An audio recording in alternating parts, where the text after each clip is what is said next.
wabarakatuh. Halo semuanya, jadi aku sama Cantika akan membahas tentang Orde Baru. Halo Kalista, halo juga untuk semuanya. Kita langsung ke intinya aja ya. Jadi, menurut kamu apa sih Orde Baru itu? Orde Baru itu masa pemerintahan Presiden Soeharto pada tahun 1966 sampai 1988. Periode ini muncul setelah Orde Lama. Terus tujuannya ini itu untuk menstabilkan kondisi negara.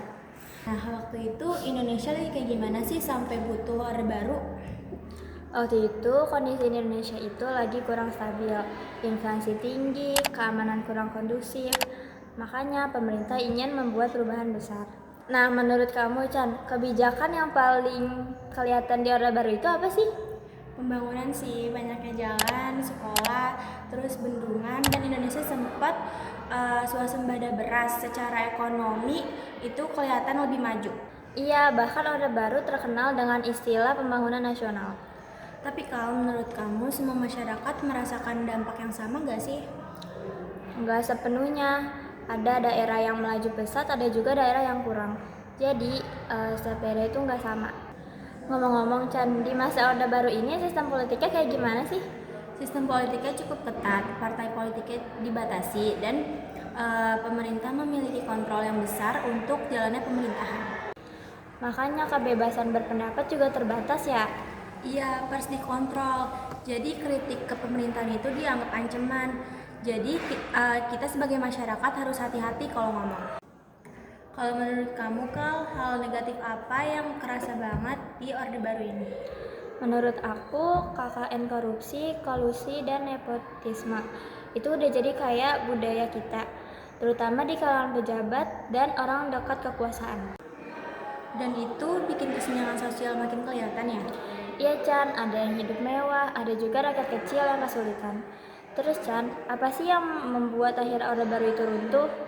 Banyak faktor, misalnya krisis ekonomi pada tahun 97 sampai 98.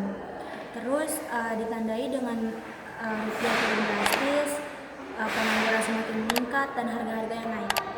Di situ mahasiswa pada turun ke jalan ya Chan. Iya, demo besar-besaran di mana-mana. Mahasiswa menuntut reformasi dan menuntut perubahan sistem pemerintahan. Sampai akhirnya pada tahun 1998 Presiden Soeharto lengser dan keluar dari jabatannya. Dan Indonesia masuk ke era reformasi. Kalau dilihat-lihat, menurut kamu Orde Baru itu lebih banyak sisi positifnya atau negatifnya? Menurut aku dua-duanya ada. Sisi positifnya tuh pembangunan sama stabilitas. Terus sisi negatifnya tuh KKN-nya merajalela. Setuju. Jadi Orde Baru itu bagus buat dipelajari, bukan buat dipuja atau dibenci berlebihan. Benar.